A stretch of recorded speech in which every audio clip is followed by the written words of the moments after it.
Good day, ladies and gentlemen. I extend a very warm welcome to you, this exciting fireside chat braving the winds of change, focusing on the changing dynamics of O&M during COVID-19 for the wind energy. The session is brought to you by Bahwan CyberTek, an industry leader in predictive analytics solutions for the management of wind assets. BCT, using its industry-leading product Retina and AI ML-based predictive analytics platform, is helping wind operators around the world pursue an O&M and performance goals. Today's knowledge session will take a deep dive into what we now regard as the new normal caused by COVID-19 in the wind industry. Resource shortages, non-availability of site maintenance teams, supply chain delays, and so much more. So how can the wind industry battle the odds and brave the winds of change? Let's hear from the experts who will share real-time challenges, active solutions, and technology being leveraged, driving positive impact in a critical climate. At this point, it gives me great pleasure to introduce to you the men of the hour. Your moderator, Mr. Justin Everett, Vice President, Wind Operations and Maintenance from Gemini Energy Services. With over 15 years of experience, Justin Averett's intersection of technical and business expertise makes him a great fit to lead the operations of Gemini. He comes with a strong background in fleet management for wind turbine operations, as well as consulting experience on strategic advancement and execution. Our first panel speaker, Mr. Drew Silverman, Performance Manager from ContourGlobal. Drew Silverman, a specialist in wind operations and maintenance, has over 10 years' experience in the clean energy industry.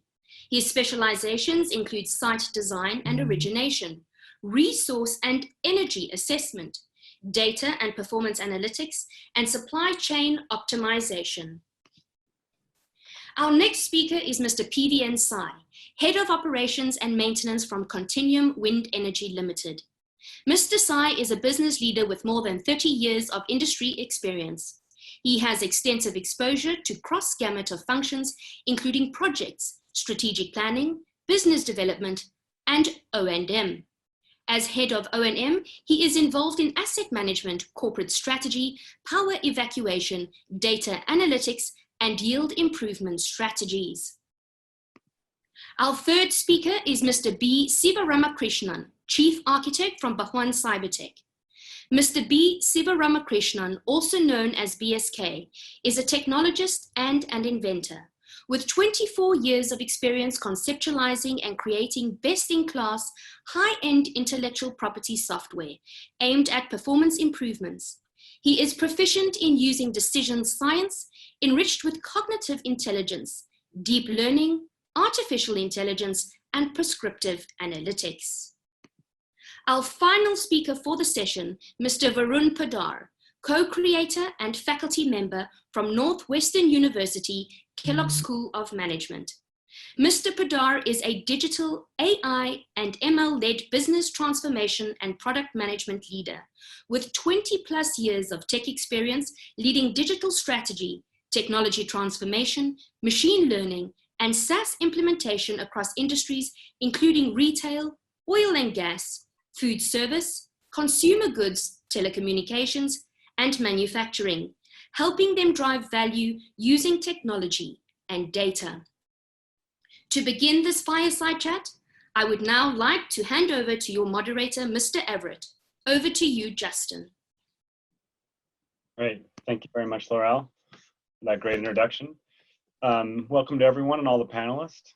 I'm very excited to get this conversation started.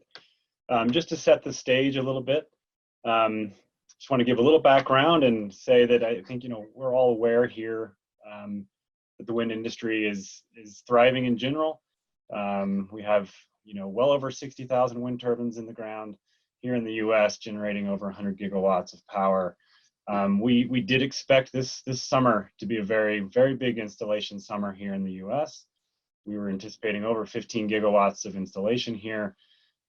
Just a lot of exciting stuff happening. We've got a lot of digitalization and data sciences coming into play here. a lot of new turbine technologies that are quite impressive. Levelized cost of energy for wind is continuing to decrease. And I think for many of us probably on the panel here, we are expecting this to be probably the biggest year we've had in wind. And then of course, COVID hit. And, you know, I think it's probably, I know it has impacted all of us in various ways. But specifically in the wind industry, you know, we has recently come out with some statistics saying that, you know, we're looking at potentially up to 25 gigawatts of projects at risk, which, you know, could be more than $35 billion of investment lost. Up to 35,000 jobs just in the wind industry alone could be at risk. E2 just put out a report recently that 600,000 clean energy workers have already lost their jobs since March, which is a staggering number. We know there have been supply chain delays, spare parts delays due to factories closing due to the COVID crisis. Just in general, we have health and safety concerns across the fleet for all of our field workers. Technicians in general have had limited ability to travel as they normally do this time of year. Some having to quarantine for up to 14 days when landing at a site before they can enter the site, which obviously is causing some significant delays. You know, another big aspect is that some asset owners here in the US are having to prioritize their limited resources. Some have projects that need to go COD before the end of this year to realize some of the production tax credit benefits. So they're limiting their spending, and which is, you know, is impacting other areas that they would have normally been spending money on, and some of that's trickling down to O&M. And then, like I said earlier, the levelized cost of energy has continued to decrease in wind, which has kind of made the margins on sites even harder to realize in terms of profit. And I think given the current scenario with COVID, that's going to be even a bigger focus, a bigger impact. And I think we all know that, you know, in terms of OpEx on a wind farm, O&M can equal up to 60% of the cost. So operations and maintenance is going to continue to be a big focus for ways to reduce cost in wind. And I think what I'm excited to talk about today, I think some of the ways of helping to ensure cost reduction for O&M has to do with digitalization, machine learning, other platforms that utilize those technologies to continue to increase performance at the same time decreasing cost. So I'm excited to have this panel gathered here from folks from across the globe to start to discuss these topics in more detail. So we'll start that conversation now. And Drew, I'll ask you the first question here.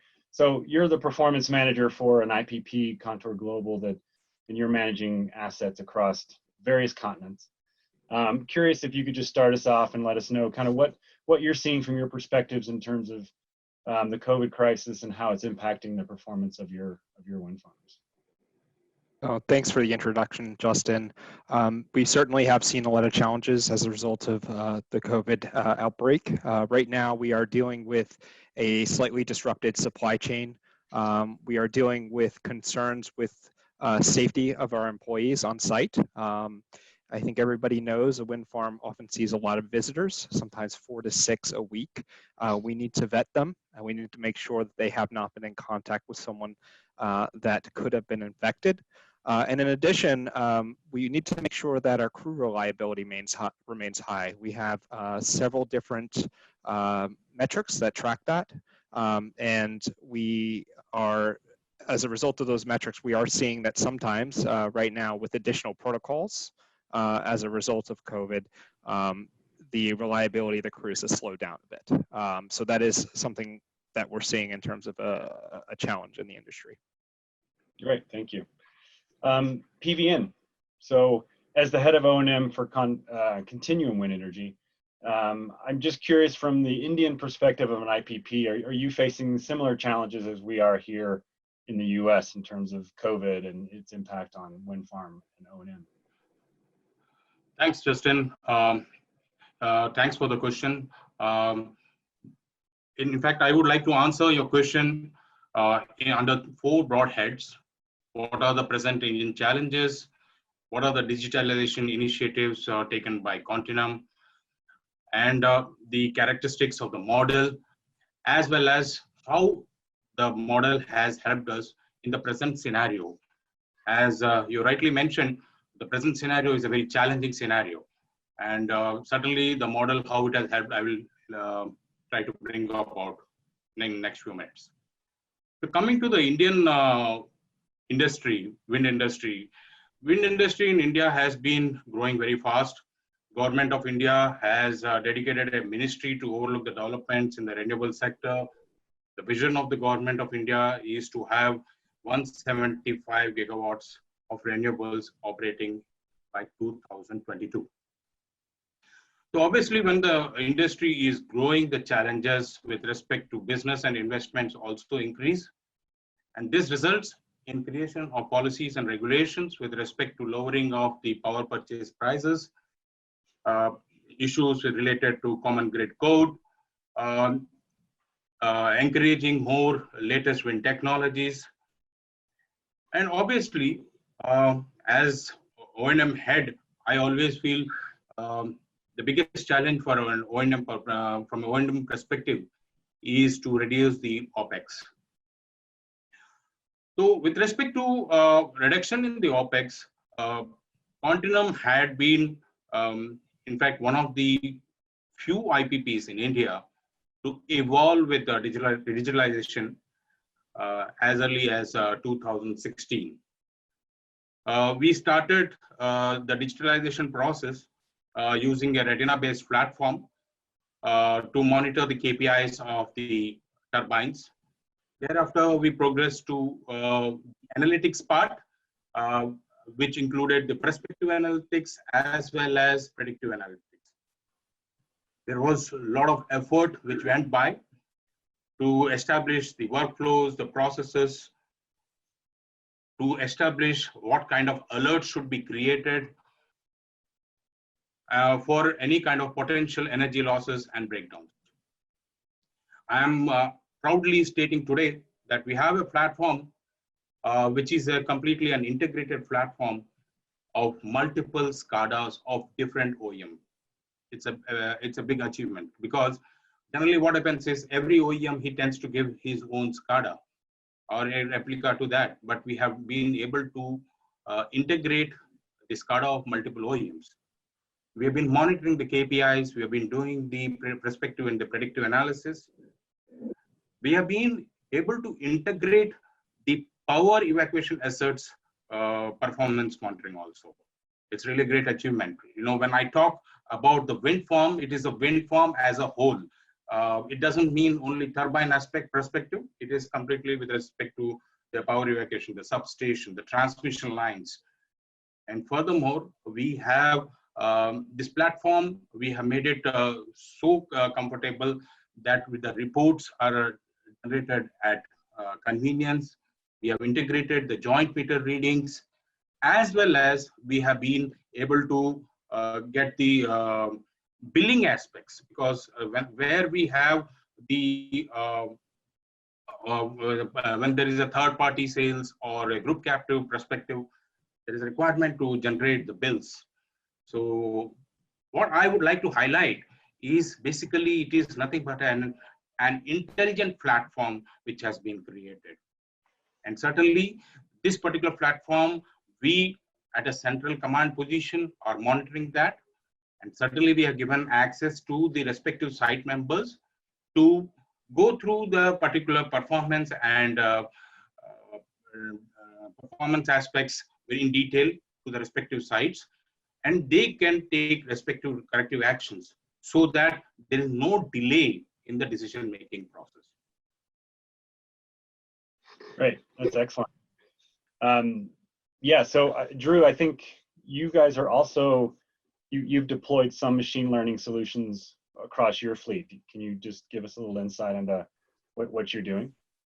Absolutely. As I alluded to before, we are tracking certain metrics, particularly with crew reliability, specifically in the wind industry. Metrics like mean time to repair and mean time between failure are very important. And with the additional crew safety protocols, what we're seeing is our mean time to repair, unfortunately, is trending the wrong way. It is taking longer to repair a small corrective action. So that type of intel allows us to make tweaks either to the schedule or the protocols to ensure that if this crisis lasts for a long period of time, that those metrics won't continue to slip.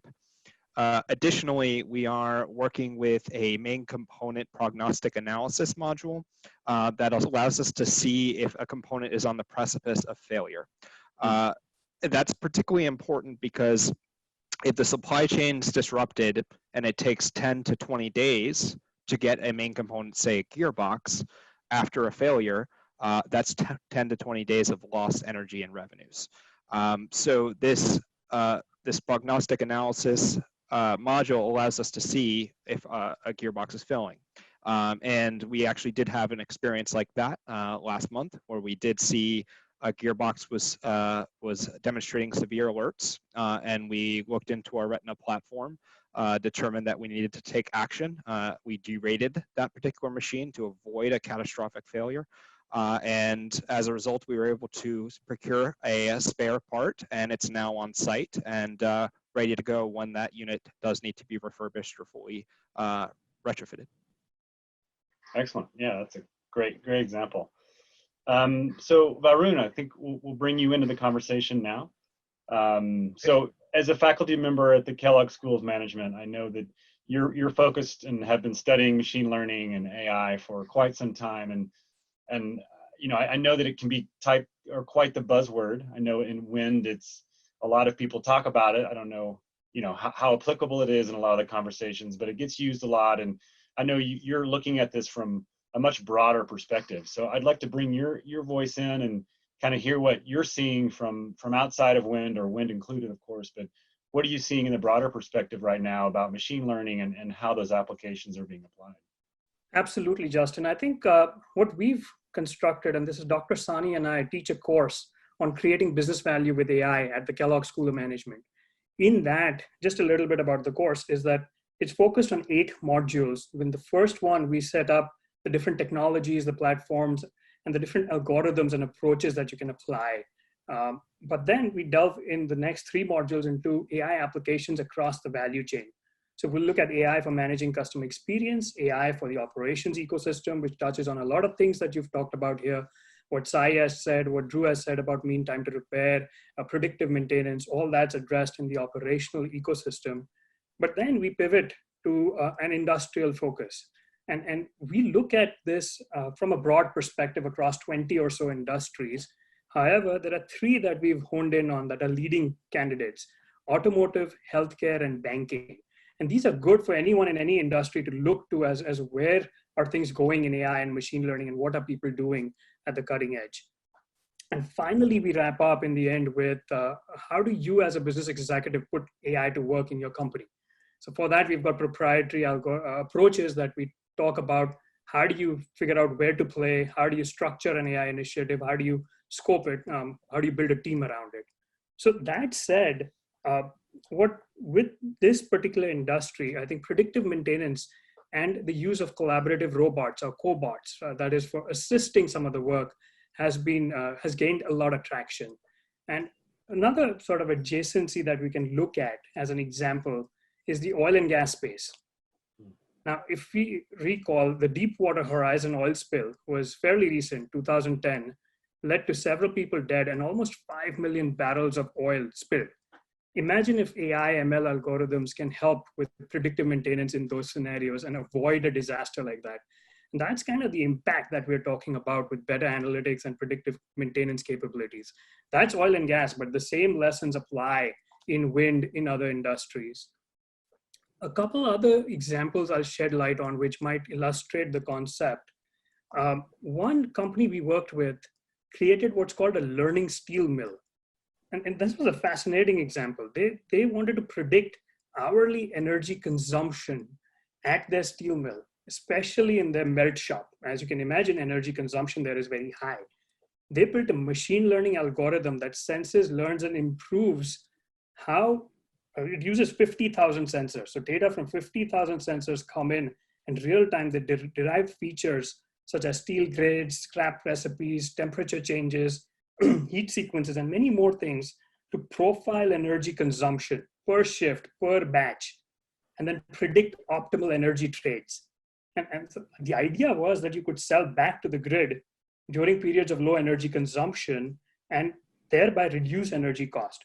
So in their case, they saved almost 10% of their cost. And like Sai and Drew have said, these are times when even you mentioned in your opening, Justin, that revenue and cost containment is key in these crises. So you need to look at solutions that exist outside as well as in your domain, as we'll talk about through the rest of this fireside chat, to see what can you apply and how can you go about it. But lots of opportunities out there. Like we say, AI, ML right now, the crisis is a forcing function that's going to take us to a new normal, and AI, ML, digital is only going to accelerate those efforts. Great, thank you. So BSK, bring you into the conversation here. So you're the chief architect of a predictive analytic platform yourself, and specifically in the wind industry, as you well know, there are a lot of variables. The wind resource itself is variable, unpredictable to many. So how do you see machine learning and AI helping to provide some predictability to kind of stabilize some of the unknowns and apply that to specifically to O&M and performance of these assets? Thanks for the introduction and the question here, Justin. See, when you look at the way the wind industry operates, of course, wind is unpredictable to a large extent, and you can get as accurate as any weather forecaster can give you the predictions. Now, in that scenario, our aim, I believe, should be that whenever the resources are available for generating the power, your assets should be cooperating, and they should be up there to convert the wind energy into the electrical energy. So that's the first point that we have to look at. Now, when you have the wind energy converters, or the WTGs as they call, required to work at their peak efficiencies, it's required that you need to compute what their production or operation levels are, what their efficiencies are, and compare with the baselines that we would have set up for these machines. So whenever there is a deviation that is occurring in any operating range with these performance indicators of the machines, we would need to raise flags. So what is underlying in this case is we are actually reacting to something that is deviating. Now, where predictive analytics through AI and ML comes a big way in this case is if you could create a model, if you could validate the accuracy of the predictions correctly, and if you could put it in operation, then you have a situation where even before the deviations become bigger and proceed to actually create large damage to your plants in terms of generation as well as any impending maintenance issues that could crop up, you would raise a early warning alert. You would raise a signal that is to be taken very seriously by those in the operations and maintenance teams. And based on the severity of the alert that the system can generate using the predictive models, you would be planning your maintenance actions if it is going to require a downtime or a major downtime, or if it can be a very small downtime, you could even plan that way. So it's all going to ultimately result in deciding when and how you have to plan your downtimes for the sake of maintenance of these assets. So pretty much the artificial intelligence, rather I would use ML also in this case, is helping people to create reliable models with which they can predict how the machines are going to work under various operating conditions. As I said, we have had experiences in integrating wide variety of data. Mr. Sai has told how diverse the SCADA systems in its operations are, and So is with the parts of Mr. Drew. We had to interface with a wide variety of data sources coming from wide variety of data formats, coming through wide variety of data formats, and then provide it in a common platform where you could do the computations and make sense of what's really going on, and then apply the models. So the models are not actually going to be same for same parks, same models. Even if the customer is same and the parks are at different locations, although you might have the same WTG models, the actual AI ML models would be different. They won't actually fit in. So there is a requirement for us to customize the models. I would rather put a word called tweak. You would be required to actually tune the models, perfect the models, validating the model lifecycle, how frequent the model should change, and with how much of data the model should be actually thriving or creating. So you have to look into both the model's lifecycle and the data lifecycle underneath. So that sense, we had a lot of data models that has been created for so many wind turbines that we have operated so far. And further to this, we can think of extending the usage of AI and ML to enable what we call as e-workers, enabling the people movement planning, logistics planning for the spares through the advanced prediction of the impending failures. Yeah, I can see that the people aspect being very important given the current crisis. PVN, please. Do you have something? Actually, while Shiva was speaking, I thought I should make a mention about it. Shiva has been our chief architect of the platform. And I always feel he's the creator of the virtual eye of the wind farm for us, especially in the present scenario of COVID. We have been able to monitor the performance of the wind farm so thoroughly, and I would say all because of the excellent brainstorming sessions, of course, which we also and BCT team also had. So I really thank Shiva for creation of that virtual eye platform for us, so that we could do a close monitoring, especially in these kind of situations, COVID type situations. Great. Thank you, Mr. Sai, for the compliments. Thank you.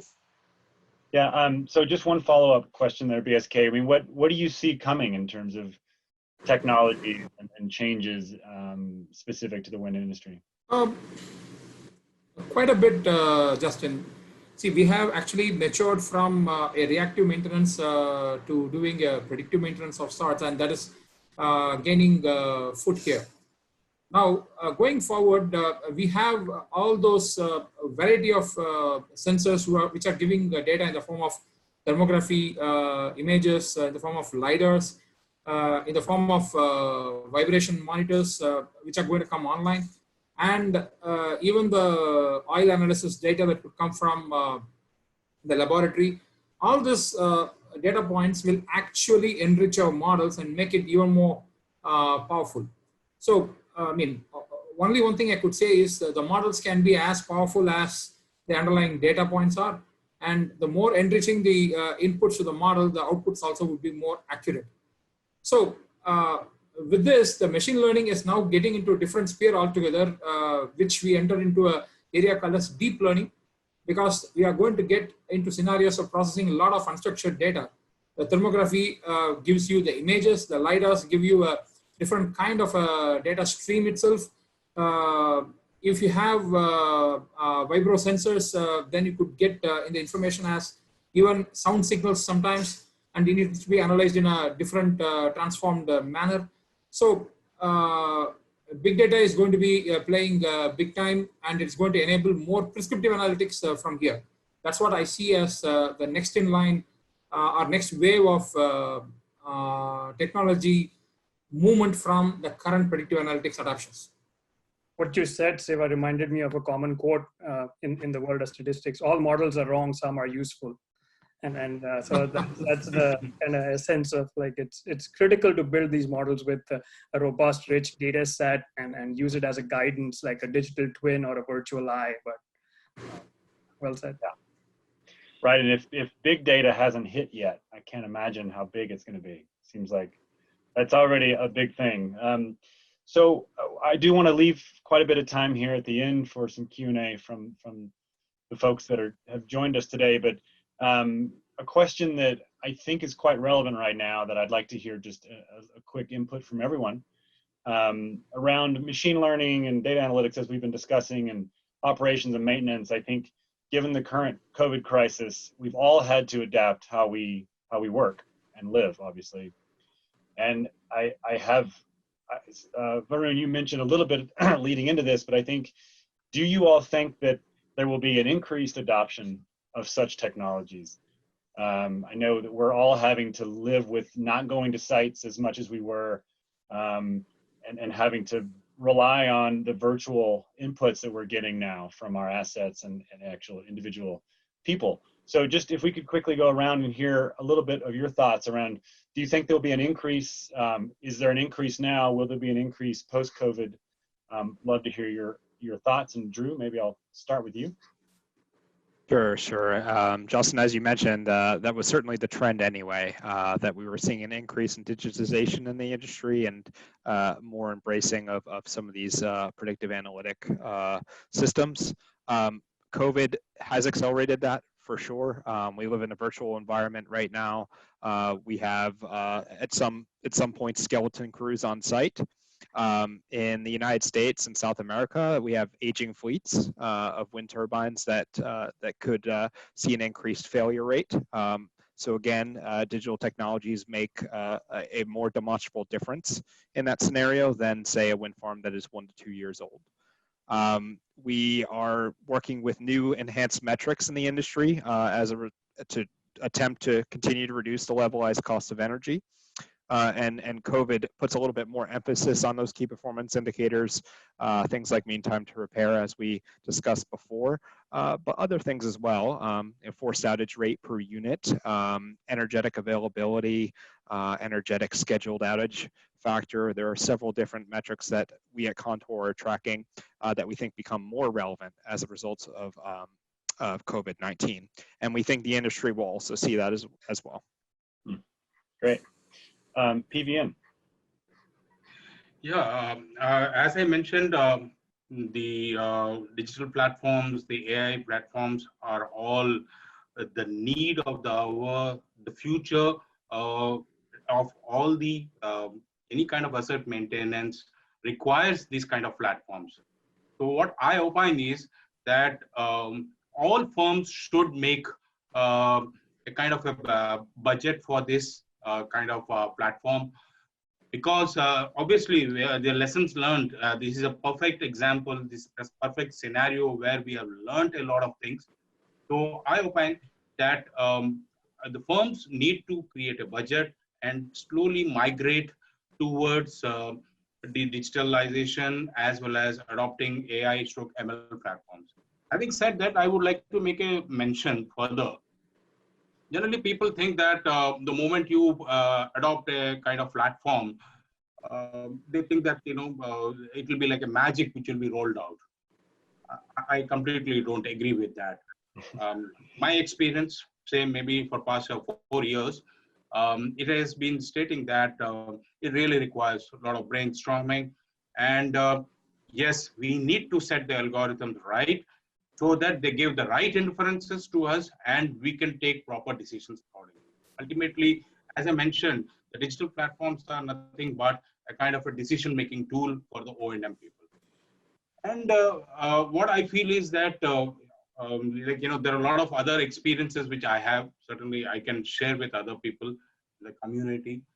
But certainly, I would like to make a mention that the future of any kind of companies is towards digitalization and adopting of AI platforms.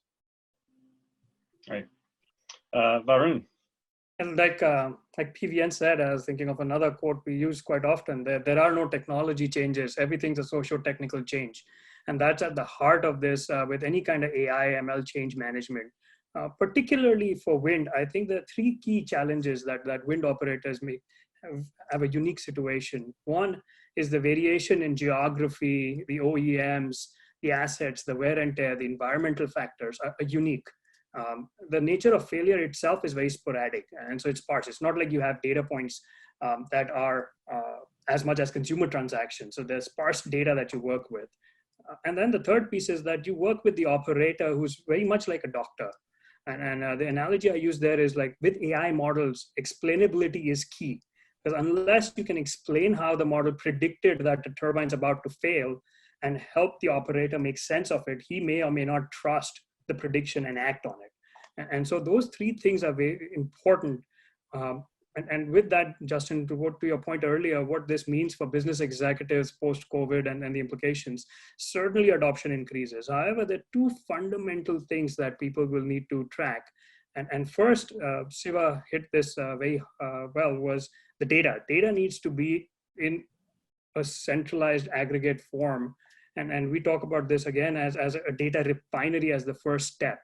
It needs, data exists in silos, and it's unlike oil. It doesn't add value once it's stored in separate forms. It needs to be consolidated and put to use. It doesn't increase in value over time, although the recent situation, even that's out of the window.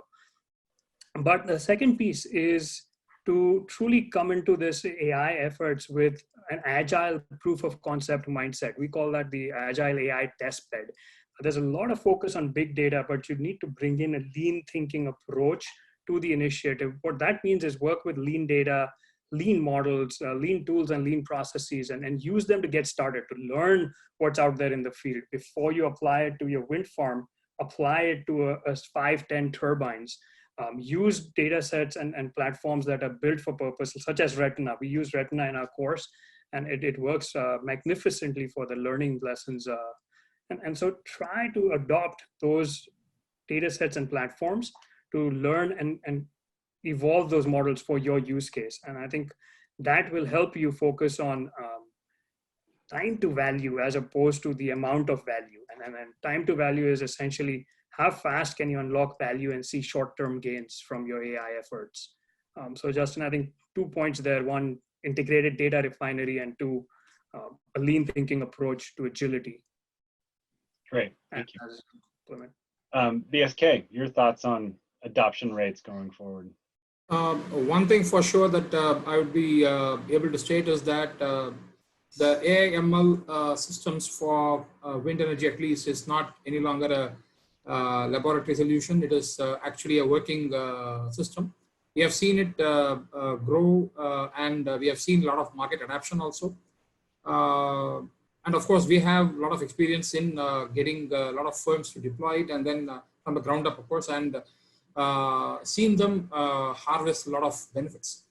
Primarily, the benefits could be the improvement in the yield by reducing your O&M costs, minimizing your unplanned or unwarranted downtimes, and it enables the peoples to have a great conversation with the suppliers, the OEMs. So they are provided the information that the system could generate as what kind of readiness that they should be with in terms of the maintenance plans. And better maintenance planning is the next step that has come about. So going on with that, I also feel that a lot of other aspects of AI can be used going in the next 2-3 years maybe. The robotic process automation is, although seemingly applicable to the software industry, more can be applied even for wind industry as well. It is another branch of how AI can be used in multiple places. So the adoption of augmented reality and today mixed reality, another field of AI, is going to be helping in faster, quicker field services in terms of issue triaging and resolution of the issues. So the field force are going to be empowered. You don't actually have to have people who are highly skilled and trained and stuff like that. All you require is a AI system that can be so pedagogic in nature. So all they have to have is a goggle or a mobile device with them. So using the AR camera, so the system can automatically tell them what the problem is and guide them as to how to resolve. And even the tooling can be appropriately provided to them. not all alarms need to be responded to. A lot of alarms can be analyzed and they can be put on as no need to respond. And only those that are emerging as critical alarms need to be responded to. So there are many, many areas of AI and ML that's going to take shape, and it is going to result in a holistic excellence in your O&M in the operations. Also, what we are also seeing is the trend of using AI and ML in bidding of the power to a spot market and to an open market. Mm-hmm. So you have intelligence in computing the approximate energy that you could generate for a given period of time the next day. And you can also position your bids suitably. So for that, you need to actually have an estimation of what would be the real-time costs or real-time rates and the dynamic rates that's going to be existing in the markets. So AI and ML will generally play a great role in this as much as optimizing the O&M costs. That's the view I have right now. Okay. PVN, did you have another comment? Yeah, actually, being a true O&M man, so I just thought one of the favorite case studies which come to me in this particular time, and which comes to my mind, especially for the general audience to understand how important is a digital platform. On 5th of April, we had an event called Diya Jalao in India. It's a kind of a tribute to the COVID warriors, where the Prime Minister had made a mention that we need to put off our lights and burn the lamps. It was a big challenge because obviously the demand will reduce, and suddenly the supply, being a high wind season in India right now, the supply is high. I am very happy that this platform I could adopt during that particular situation where I had a tight control of the complete wind farm operations sitting here in the command center. So we have 4 wind farms, and we had absolutely total control for those particular 9 minutes. So what I feel is that we require these kind of platforms so that we can do an absolutely perfect monitoring of the assets and ensure the life of the assets increase. Excellent. Yeah, I would absolutely agree that during these unknown times, we need adaptable platforms that can move with us. So that's great. I think we'll segue now. We have a number of questions from our listeners and viewers. So L'Oreal, I think we'll hand it back over to you and see what we have from the folks listening. Excellent. Thank you, Justin. Ladies and gentlemen, we will now be moving into the open panel Q&A session. So I do invite you to type your questions in the Q&A box in your control panel below, and I will ask the moderator and relevant panel speakers the questions on your behalf. So please do send them through. Justin, as you were saying, we do have quite a few questions. The first one that has been received is directed to Sai and Drew. Are your wind turbines under condition-based maintenance or calendar-driven? Drew, would you like to begin? Yeah, I'll go ahead and start. So it depends on the site. We have wind turbines that are condition-based on their semi-annual maintenance and time-based on their annual maintenance. So we also adjust based on energy forecasts, whether or not our semi-annual maintenance needs to happen in a particular 2-week time slot. So for example, if we predict that the wind speeds will be low in an upcoming 2-week period, we're more likely to expedite our maintenance within that time window.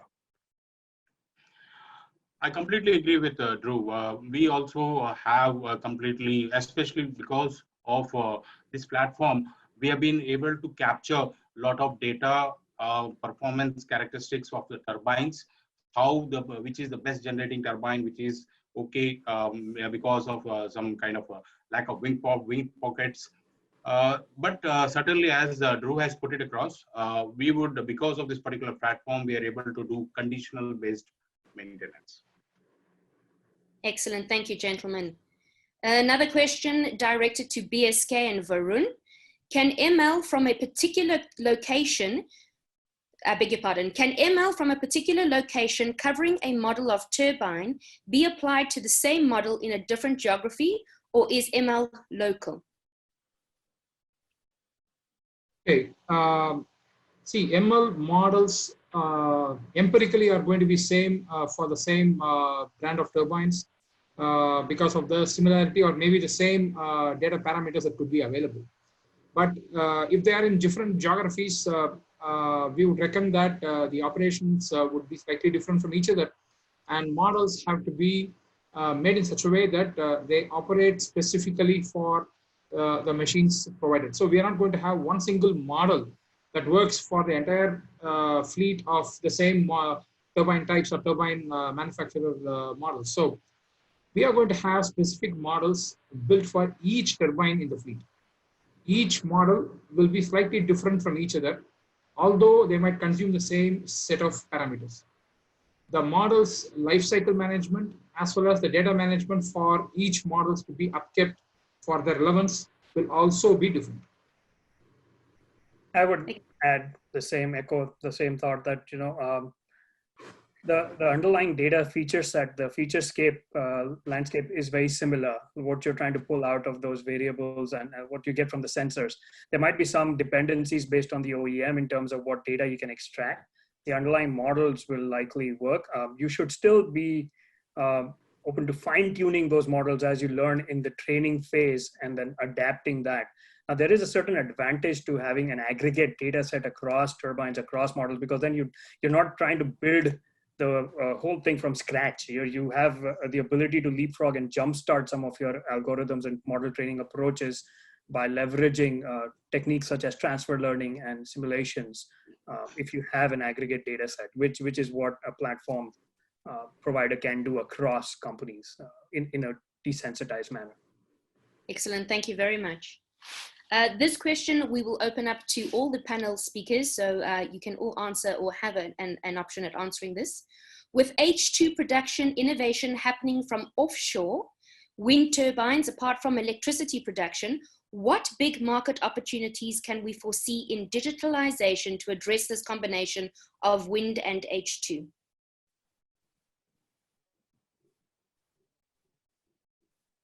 Okay. See, the concept of digitalization is to first integrate the data into one single hub or a bucket of data, from where you could start making sense of what the data represents and how do you go about using that data for A, computing your key performance indicators, B, build models which have certain objectives in mind. So when you have a combination of H2 generation, H2 production with wind, the goals are going to be definitely discussed with the owner of the facilities, and you would come up with the models based on the data that is available. So H2 and wind combos are actually emerging today. And when you have such emerging fields, so there could be skepticism in the mind of the people as to how any AI and ML models could actually give them the benefits. So the first need will be obviously to look at the available data. The second thing is to look at what are the operational gaps that they are foreseeing. And the third element will be to analyze if appropriate approaches can be derived for addressing those gaps. So the paramount though would be to have the information integrated into one single bucket. Excellent, thank you. Anybody else like to give their feedback?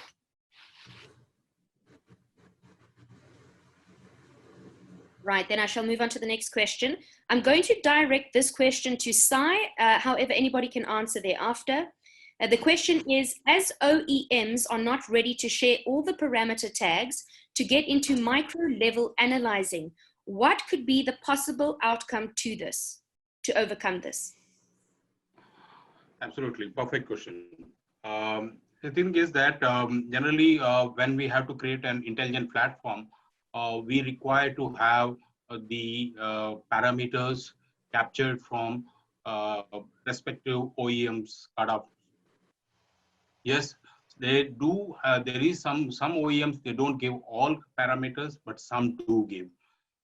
Yes, the challenge is that we try to establish which are the key parameters. Like, for example, when I'm talking about asset maintenance and the very important things which I have to look into, especially when I'm analyzing an asset, is we have to look into the temperature, pressure, and the efficiency aspects of the turbine. So we try to capture these particular parameters to the maximum extent, but where we don't have, we do try to take it on a kind of a different kind of a setup, like, there is a 10-minute average data. So we try to gather them together in that, and then try to push the data into the platform.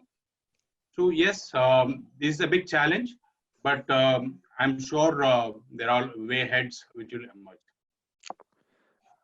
And I would also like to add to that, that is a challenge certainly on our end as well. We do have OEMs that occasionally do not share the full list of parameters. As everyone knows, there could be up to 800 parameters per wind turbine. What we've done is we've actually asked them for a small snippet of data and created a digital twin using another signal that we do have access to. And we were able to correlate the behavior of that particular tag and parameter by using one that has a high correlation to it. So while it's not directly measuring that parameter, we can mimic it. And we've had some success doing that. It's certainly not perfect, but that is a potential workaround that we've seen. And thank you. Anybody else? Yeah, I would like to add to what Mr. Sai and Drew had mentioned. See, in the absence of the relevant signals, the models are getting definitely impeded.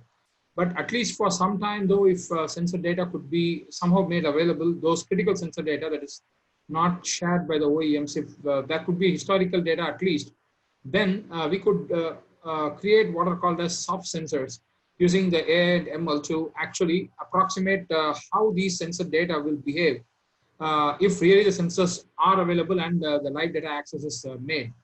So, so soft sensors are the answers from the AI and ML field to overcome the lack of data available from the OEMs. But then we can't do it for all the signals. What are mandatory and what are essential should be made available to make things more meaningful. Thank you very much, BSK. The next question is also open to all speakers. Can a ML model created specific to a model for Windmill with operating parameters like RPM, torque generated, vibration, etc., be benchmarked for similar installations to fine-tune operation parameters to maximize power production? I think I would take that. Yes, by and large, the parameters that has been mentioned are going to be largely used. However, I've said that the models are going to be customized for various turbine types as well as individual turbines themselves. It can go to that extent. If you put it very vaguely, the coefficients of sorts that has been a hallmark of the models are the internal data sets that constitute the stream of data that's the model here. Those are going to be different for different operating ranges or for the various turbines themselves. So yes, in theory, yes, similar models can be made to be used. But then, as I mentioned earlier also, the models would have to be different, although the turbines are of the same models themselves from the manufacturer, simply because of the fact that the sensor data could be different, the operating levels could be different, they could be geographically different, and you never know that the similar behavior may not be exhibited. Not the same behavior, similar behavior alone could be exhibited, and the models are also going to be similar to each other. They're not going to be the same. Excellent, thank you. I'm going to move on to the next question, gentlemen, because there are a number of questions coming through. Another one to be answered potentially by BSK, could even be by Varun, I'm not sure. How reliable are maintenance predictions Windmill being hard to reach areas, the prediction needs to be well in advance for maintenance teams to plan their maintenance. So how accurate can the predictive analytics predict a failure, and how early can a deviation be detected? Okay, I'll answer this. The maintenance predictions, as far as we have seen, is accurate to the extent of almost anywhere upward from 90%, in terms of A, identifying that there are problems emerging in a particular machine, and B, give a rough indication of how long is it going to actually take to have the machine becoming very wild, and you need to take an action into the red zones if it's getting to red zones. Now, I agree that the windmills are going to be in very remote places, but then we are having data going to be streaming into our systems with the integration with the SCADA. So the models are going to be created in such a manner that they actually can manage themselves. They adapt themselves, they learn themselves from the past, and then they also have a sense of what's happening right now. And with the integration of the maintenance data along with the operations data, we have the models which are going to mimic and provide what is called as the digital twin of the turbines, which can reliably predict and be very accurate on any maintenance related issues that are emerging. So we have seen anywhere between 2 to 4 months in advance early warning signal being generated for the turbines. I would rather put 8 weeks to 16 weeks. That's what our experience has been. Excellent, thank you, BSK. I would like to add to what BSK has made a mention about. Generally, when we are trying to do analysis of any kind of parameters, we generally don't try to go for an aggressive approach. We don't wait for a warning or an error to happen. We generally try to take a kind of a proactive action before any kind of catastrophic failure can happen. And we have numerous amount of case studies where we have identified outliers, and certainly we have taken corrective action. And I would say that that has really enabled the assert's life to be extended. Excellent, thank you, Sai. Right, I have another question here, also being directed to Drew and to Sai. In the post-COVID scenario, what are the new challenges that you face or anticipate wherein you are looking for a digital solution? Drew? That's a great question. You know, certainly, as we discussed before, when we see more and more people become comfortable with site visits, coming on site, looking at the assets, having service providers enter near your O&M building, I think a good digital solution could be contact tracing, particularly if this situation does languish for quite some time. We have started to look into that ourselves, and you know, using mobile technology as a conduit for contact tracing is certainly something that many businesses are looking into, and I think that could be a really good good use for digitization. I would like to add to what Drew has mentioned about. In case of COVID in India, we had lockdown for almost 2 months, where there were stringent government regulations and laws which were there. And certainly, as I mentioned previously, that this particular platform, the digitized platform which we have, has was a virtual eye for us. But what I feel is that during the COVID scenario, we did have the challenges with respect to social distancing, manpower availability, non-movement of spares from the central warehouses. But we have been fortunate enough. We have been, with the help of the virtual eye, we have avoided and restricted the major breakdowns. So the plants have been running smoothly. But I would like to take it one step further. I would not think that post-COVID, the scenarios will become normal as it was previously. So maybe the learning which we had for past 2 months, we have to carry it forward for another, say, few months to go. Excellent. Thank you, Drew and Sai. This question is actually directed to our moderator, Justin. What does one do when the O&M contractor shuts their business and doesn't support the turbines? Isn't the cost of importing spare parts going to increase the OPEX and make the project unavailable? Or unviable, I beg your pardon? Yeah, that's a great question. Usually the answer is yes, it does. It does have a very significant impact if that scenario happens. I think the best case scenario is for asset owners to have a really good insight into the spare parts that are being consumed on their site, to have oversight and involvement in the O&M, even if they're outsourcing those services, so that if something does happen to an O&M provider, you know, they have the basic means to be able to function and manage the site. And then obviously they will scramble to find a replacement. Depending on the turbine technologies, you know, there are a lot of O&M providers out there that are ready to jump on any such scenario. So I think, yeah, I think the best case scenario is that as an asset owner, you know, such as we can see from Drew and Sai, you know, folks are very knowledgeable about their assets. They own them and they take ownership of them, even if they're not providing the direct O&M on site. So having that functionality in place, ready to go in case something happens with a contractor, I think that's your best case scenario. Excellent. Thank you, Justin. Right. Open question to all panel speakers. Can I combine a wind turbine and solar panels and a solar water heater?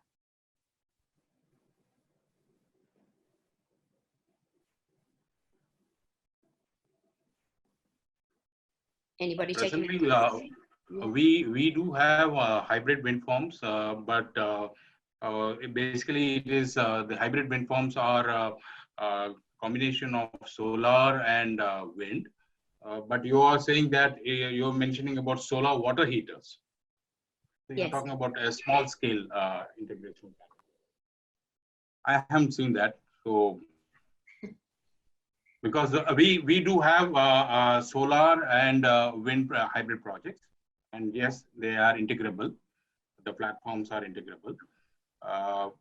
I'm not sure about water heater. Okay, perfect. Thank you. I'm going to move on to a question directed to BSK. How does the Retina system deal with data from multiple OEMs? Yeah. I mean, if we have multiple OEMs, of course, you could expect data to come from different forms and shapes. Certain OEMs could give data in more live streaming manner. Traditionally, we see it subscribing to OPC-DA or UA format. Certain OEMs could share data only as the physical Excel files or a CSV file, more low frequency data coming through.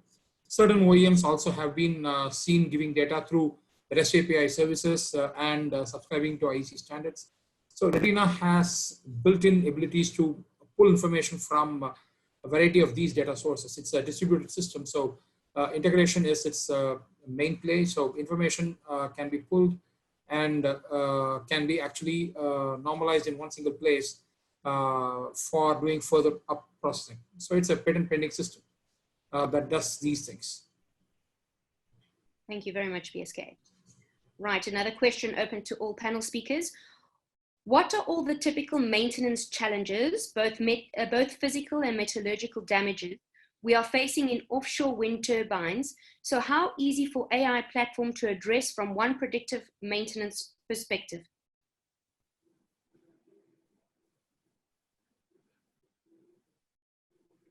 So I'm going to repeat the question. What are all the typical maintenance challenges you're facing, physical and metallurgical damages, we are facing in offshore wind turbines? So how easy for AI platform to address from a predictive maintenance perspective? Okay, if the question is about, yeah, Mr. Sai, please answer that. I'll second. So I was just since there was a question was pertaining to offshore, so I'm not able to answer the offshore part because I have not had the challenge till date because we have a lot of inshore wind platforms. But I would like to make a mention that like the metallurgical part, basically when I used to say metallurgical part is basically the material fatigue part. The material fatigue can happen if we don't have some kind of digitized platforms or AI platforms available. And obviously, a kind of a problem which at temperature, it overshoots, the transformer may give way, and there it is, the complete transformer is off. So it is a kind of a material failure completely. Here is where the digitized platform comes into picture. By doing various kind of analysis, we try to avoid taking the particular component to a fatigue levels. I think the BSK you can add further. Yeah, precisely as Mr. Sai was mentioning, if you're talking about an offshore wind infrastructure, it is more prone to erosions and other structural damages as compared to land-based systems. So all the more it becomes important for us to have appropriate sensor signals to assess any degradation in the structures if it is possible. Or you could also have a routine drone inspection, and the images from the drone could be integrated into the system for further pattern recognition, pattern match based analysis of any impending failure or a structural failure. That's what Mr. Sai mentioned. So if you're talking about a pure play AI which could be used, it is about feeding the information, however format it could be different from each other.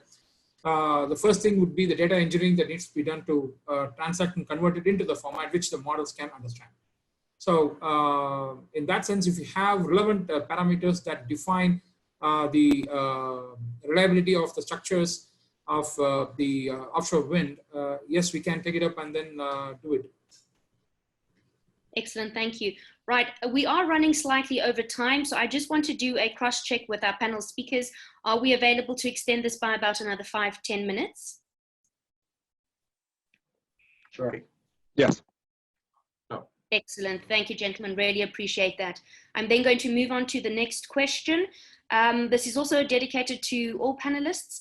As far as the offshore energy is concerned, how do you address the issue of wake effects between neighboring offshore wind farms? I guess I'll take a stab at that. You know, wake models, certainly on the development side, wake models are often validated on offshore wind farms. So there are industry standard wake models on the market that allow you to look at what wake effects could occur. As far as measurement of operational wakes, you know, that certainly requires a very detailed analysis using directional data, using wind speed data, using turbulence data from your wind turbines. And that can be done. You know, in the past, we have looked at that and saw the nature of the wake and how it propagates throughout the wind farm. Hopefully that answers your question. Yes, thank you. I don't know if anybody else wants to answer. Thank you very much, Drew. I'm going to actually take one more question. I know there are a number of participants who also want to drop off, but they're having a moment with regards to not wanting to miss out anything. So the last question for the session right now, is there a minimum threshold in terms of generation as a thumb rule that we should have in mind to go in for AI ML technologies? I would say, you know, instead of looking at it in terms of generation, look at it in terms of revenues. You know, if your volume results in a much higher return, then AI becomes quite attractive, even for a smaller wind farm, even for something that might be sub-utility scale, 1 to 2 megawatts. So that's how I would think of it. You know, we at ContourGlobal have certainly differing cash flows per megawatt hour in our assets worldwide. So that's how we look at things, and I certainly would encourage folks to look at it that way as well. Excellent. I completely agree with what Drew has made a mention about. Absolutely, the generation aspect is completely a functionality of the wind available. But certainly with the help of the digital platforms, what we can emphasize or focus more is like on the KPIs, ensuring that the machine availability is higher, the grid availability is higher, the mean time between inspections is also higher. So this is where the digital platforms help us to ensure that these KPIs are optimized and are their maximum. Thank you very much, Sai. Right, ladies and gentlemen, we have had more than 100 participants on the session, and I apologize for not getting to all the questions. There are a number of questions we would still like to answer. However, we are running out of time.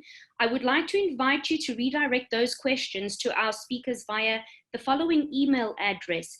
It's info@bahwancybertek.com.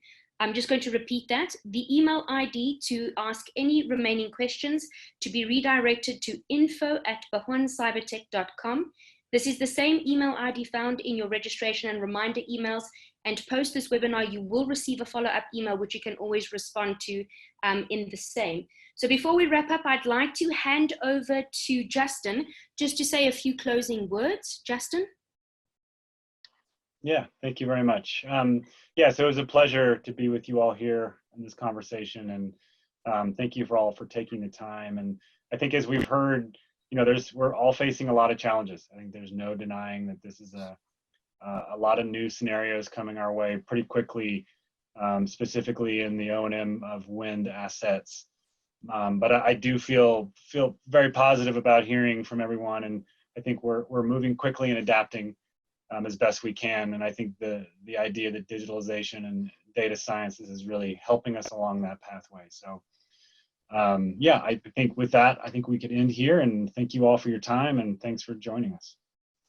Thank you, Justin. Ladies and gentlemen, we have come to the end of our session, and I would like to take this opportunity to extend our thanks and appreciation to our moderator and to all 4 panel speakers for their time and valuable input on the subject. I would also like to thank all our participants for joining the Bahwan CyberTek sponsored Fireside Chat, Braving the Winds of Change. I do trust that this platform was beneficial in providing industry insight, ideas on real-time solution implementations, as we heard from the panelists, and the value from a technology transformation and AI enablement perspective. Bahwan CyberTek looks forward to sharing a number of very relevant and game-changing topics with you in our upcoming webinar series throughout the year, so do stay tuned. Until then, wishing you all a wonderful day further. Stay safe and stay well.